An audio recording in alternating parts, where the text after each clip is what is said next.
Hong Kong pro-democracy activist Ted Hui has been granted asylum in Australia more than 4 years after he left the country, where he faces criminal charges over the 2019 pro-democracy protests.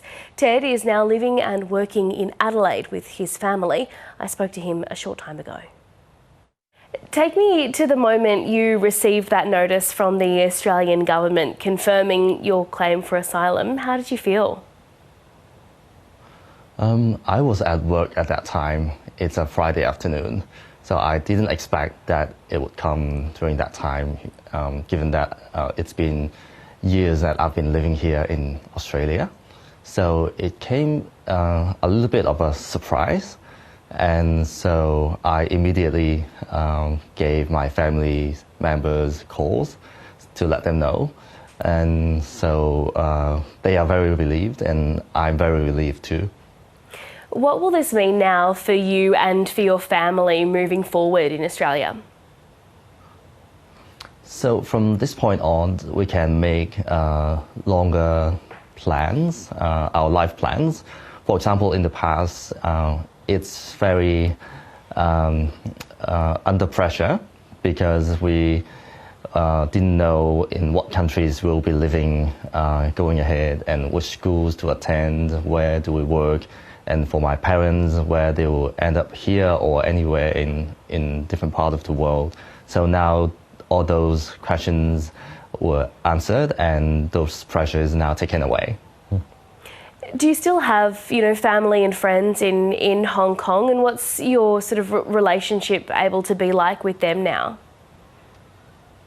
I have some relatives, and also my in-laws' families are still in Hong Kong. But it's sad that it wouldn't be easy, and I have to be very cautious in contacting them, because I understand that the Hong Kong police and Hong Kong regime will be watching. So and previously they've been taken to the police stations from home and get detained for a little while just because of having contact with me. So I still have to be just very cautious. Yeah, that must be really difficult for you and for your family as well.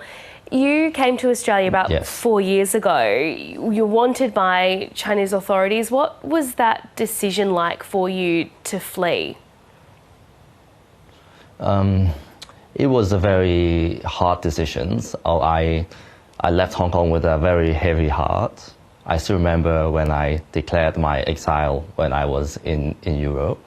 I burst into tears, knowing that I might not be able to go back home again. I still remember the moment I was on a plane, and I was looking down the very last time, that will be the very last time I see Hong Kong. So it's all very heavy, but I knew that I had no choice, because all my other parliamentarian colleagues back in Hong Kong, all the comrades in the streets protesting together, they are now either in jails for already a very long time, or they are also gone into exile. For you, there's still a $200,000 bounty on your head. What is it like for you day to day to live and work here in Australia with that? And what does it mean for you if you want to travel overseas?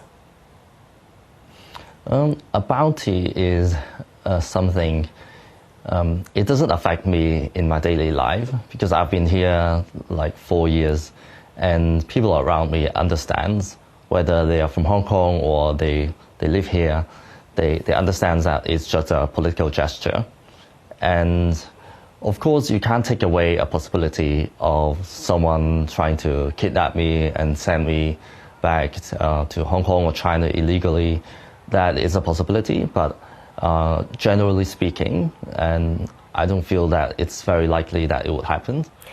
You touched on this just before. There are still others in a similar position to you who are still in Hong Kong. We know Jimmy Lai is on trial at the moment.